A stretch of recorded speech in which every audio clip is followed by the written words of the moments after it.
daawadayaal kusoo dhawaada calansida media fadlan haddii aan ugu cusub tahay subscribe saaro gombeelka furo wararkii ugu dambeeyay dagaal xoogan oo ku dhex qarxay xildhibaanada golaha baarlamaanka wariyaasha iyo ciyaar ninka lagu magacaabo xildhibaan cabdi shariic ciyaar jecel oo maanta mikrofoonka laga dimiyay islamarkaana gaf xoogan u geystay gudoomiyaha baarlamaanka mursal islamarkaana warbaahinta ka hadla ayaa sheegay inuu halkaasi lagu bahdilay ayuu yiri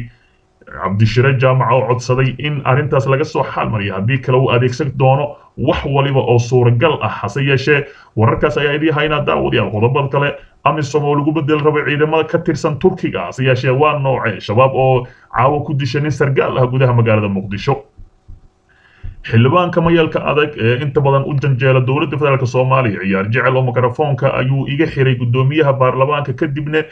wacdi ayuu ii gala hase yeeshee taasi wax socona ma aha xildhibaan cabdi shariic ciyaal jecel oo ka mid ah xildhibaanada golaha shacabka ayaa ka hadlay wixii maanta ka dhacay gudaha baarlamaanka federaalk soomaaliya iyo khudbad uu ka jeediyey kulankii maanta oo keentay in mikrofoonka laga xirto xildhibaanka ayaa sheegay inuu aad u dhaliilay ajandaha maanta oo ahaa heshiis aan laga doodi karin oo caalami ah wasiirka waxbarashada uu u sheegay golaha inuu yahay heshiis ay Soomaaliya ka hartay dunida isagoo dalbaday inaan heshiis aan laga doodi karin waqtiga looga qaadin baarlamaanka isla markaana maanta la dhaafiyo lana gudbiyo ama lana gudagalo ama la gudagalo arrimaha muhiimka ah ee baarlamaanka horyaala cabdishariic ciyaar jecel ayaa sheegay inuu ka hadlay shaqada baarlamaanka iyo inuusan waajibaadkiisa guddoonka inuu waajibaadkiisa gudanaynin isaguna uu soo hadal qaaday sharciyada doorashada arrimaha amniga iyo howlo badan oo kadibna arrintii ka carooday gudoomiyaha baarlamaanka uu mikrofoonka ka dansaday gudoomiyaha baarlamaanka taasoo ku kaliftay inuu kursigiisii ku laabto laakiin gudoomiyaha baarlamaanka uu aflagaado u geystay uu goobtii wacdi diini ah ka jeediyey kuna tilmaamay istustus anshax darro aan fiicnayn waayo arrintaasi maanta waa la igu gafay gudoomiyaha haddii uu iga xalmarin waayo meel kasta ayaan garaaci doonaa markii aan fariistay waxaa hoos ka idhi qiil dambe ma harin diintoo lagu qaraabtaahe ayuu yidhi xildhibaan cabdishariic ciyaar jecel oo saxaafadda kula hadlay bannaanka kore ee baarlamaanka markii uu kulanka dhammaaday kaasoo saxaafadda bannaanka laga geeyey hase ahaatee gebi ahaantaana loo diiday dhinaca kale dowladda federaalk soomaaliya oo waddo qorshe ah in ay dowladda Eritrea iyo Turkiga ay ku wareejiso amniga isla markaana markii ay baxaan ciidamada amisom dowladda federaalk Soomaaliya ayaa dowladda Turkiga iyo Eritrea kala xaajoonaysa sidii ay taliyayaal ciidan ugu diri lahayd Soomaaliya iyo qalab lagula dagaalamo al-shabaab markii ciidamada amisom ka baxaan dalka sanadka 2011 ay soo socoto hase yeeshee dowladda federaalk Soomaaliya oo danaynaysa inay labadaas dal la wareegaan amniga magaalada qorshahan hadda mid laba geesood ah ayaa u baahan doono ogolaansho looga helo qaramada midoobay oo leh amarka in ciidamada amisom si tartiib ah looga saaro Soomaaliya inta ay ciidamada Soomaaliya awood u yeelanayaan inay la wareegaan guud ahaan amniga dalka Soomaaliya isla markaana xasilooni ku soo celiyaan dowladda Turkiga ayaa Soomaaliya ugu deeqday malaayiin dollar oo lagu maalgelinayo mashaariicda kaabashada dhaqaalaha sida wadooyinka isbitaalada garoonka diyaaradaha aadan cad ee Muqdisho iyo iskuulada halka Eritrea Ethiopia iyo Djibouti iyo Soomaaliya ay dhawaan abuurteen wax loo yaqaano isbahaysiga cusub oo ah iskaashiga kobcinta arrimaha dhaqaalaha iyo amniga ee wadamada Geeska Afrika safiirka Turkiga ee Kenya Ahmed Cilmi Miroglo ayaa sheegay inuusan ka warqabin wada tashiga noocan oo kale ah wuxuuna codsaday in arrintan wax laga weydiiyo safaaradda Soomaaliya iyo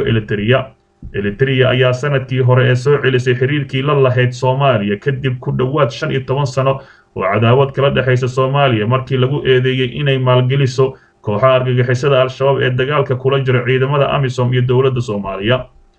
haddii ay qorshahan soo galaan Turkiga iyo Eritrea waxaa noqon kartaa guul u soo hoyatay Soomaaliya maadaama amisom oo kaashanaysa deeq-bixiyaasha caalamka ay ku guuldareysteen qorshihii ahaa inay tababaraan 30,000 oo askari oo Soomaali ah ka hor inta aysan dalka ka bixin waxaana kaliya hadda tababar ay siiyeen 10,000 oo kaliya isla markaasina halka ay u joogan oo kaliya dhaqaalo inay helaan 30,000 ayaa lagu ballamay laakiin 10,000 oo askari ayay tababareen xilli oo waqtigoodu soo dhow yahay haddii Afrika ku daraysato fikradda Afrika xaliso dhibaatada Soomaaliya uma furno xal aan ahayn inay raadsato Turkiga Eritrea ama dawladaha kale oo ay rabto ayuu yiri Cabdiwahaab Sheekh Cabdisamad oo qabiir ku takhasusay arrimaha Afrika. Dr. Cabdiwahaab ayaa sheegay inay al-shabaab sii wadaan weli inay ciidamada AMISOM u muujiyaan inay yihiin kuwa gumaystayaal oo aan ahayn kuwa dalka u jooga nabad ilaalin hase ahaatee halkaasina la rabo in halkaasi lagu halaago. dhinaca kale haddii aan eegno al-shabaab oo war ka soo saartay dil xalay cawa ama galabta ay ku geysteen magaalada Muqdisho sargaal sare isla markaana ku faanay. al-shabaab oo war ka soo saartay sargaal ciidan oo maanta lagu dilay magaalada Muqdisho. faahfaahinno dheeraad ayaa ka soo baxaya dil maanta xaafadda Saybiyaano ee degmada Hodan lagu geystay nin la sheegay inuu ka tirsanaa saraakiisha ciidanka dawladda gaar ahaan kuwa loo yaqaano maangarafta ay tababareen ciidamada Mareykanka.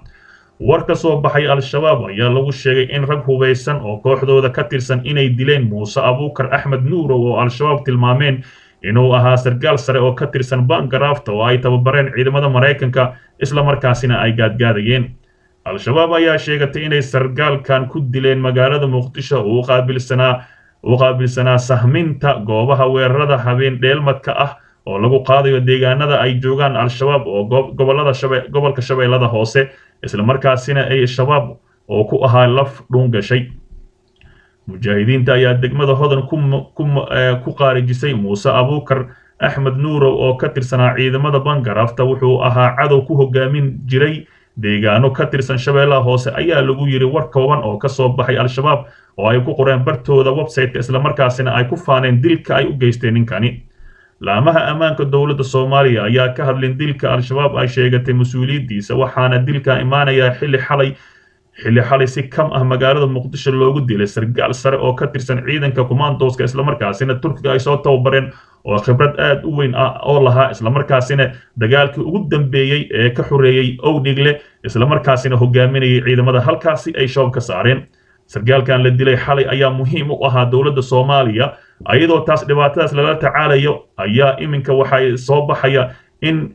Muuse Abuukar Axmed Nuurow halkaasina lagu dilay galabta isla markaasina shabaab ay ku faanto. ma aha markii ugu horeysay al-shabaab saraakiisha ciidamada dawladda federaalka Soomaaliya si qorsheysan ku dilaan mar kasta ayay sidaan oo kala sameeyaan hase ahaatee goob kasta iyo waqti kasta iyo xilli kasta ayay ciday rabaan ku qaarijiyaan. daraad ayay ahayd markii al-shabaab ay qof kasta u soo diraan karfanta lacagta lagu iibinayo hase ahaatee qof iska socdo ama askari ama dawladda ka tirsan ayaa telefoonka u soo dhacaya saa hadduu u fiiriyo waa $20 ama $15 isla markaana qoraal uu la socdo oo